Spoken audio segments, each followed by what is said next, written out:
Surat civil હોસ્પિટલમાં દર્દીએ મહિલા resident ડોક્ટરના વાળ પકડીને માર મારતા હોબાળો મચાવ્યો છે। આ ઘટના અંગે ડોક્ટરોની સુરક્ષા સામે સવાલ ઉઠી રહ્યા છે।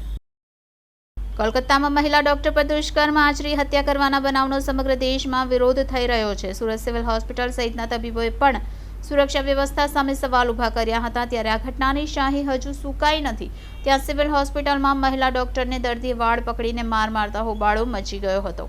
ડોક્ટર નાયકે કહ્યું કે આશરે 10 વાગે લીંબાદ પોલીસ સ્ટેશનથી સાયકિસ્ટ પેશન્ટ લીંબાદ પોલીસ સ્ટેશનથી 108 એમ્બ્યુલન્સ મારફતે લાવવામાં આવ્યો હતો। આ દર્દીની સારવાર ચાલુ હતી। એ દરમિયાન અન્ય એક તબીબ બીજા દર્દીને સારવાર કરી રહ્યા હતા।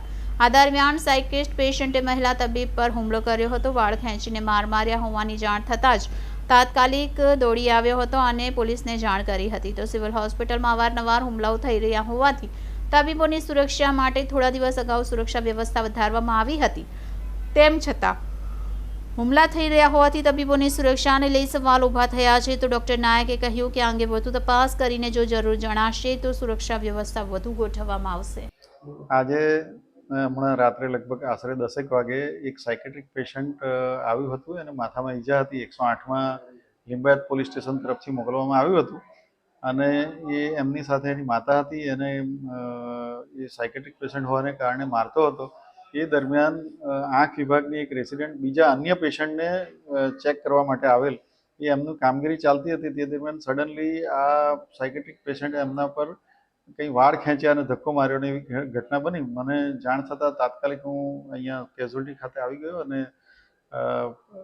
ખટોદરા પોલીસ સ્ટેશનમાં જાણ કરતાં પીએસઆઈ અને એમનો સ્ટાફ પણ આવી ગયો અને અહીંયા અમારા સિક્યુરિટી ઓફિસરને બધા હાજર છે અને અત્યારે ફરિયાદ લેવાની કામગીરી ચાલુ રહી છે। ભવિષ્યમાં આવી ઘટના ન બને તેના માટે શું તકેદારી?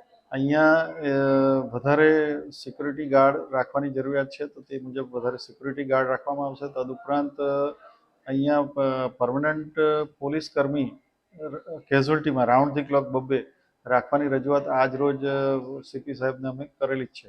મેં અને સુપ્રિન્ટેન્ડન્ટ મેડમ સાથે રહી।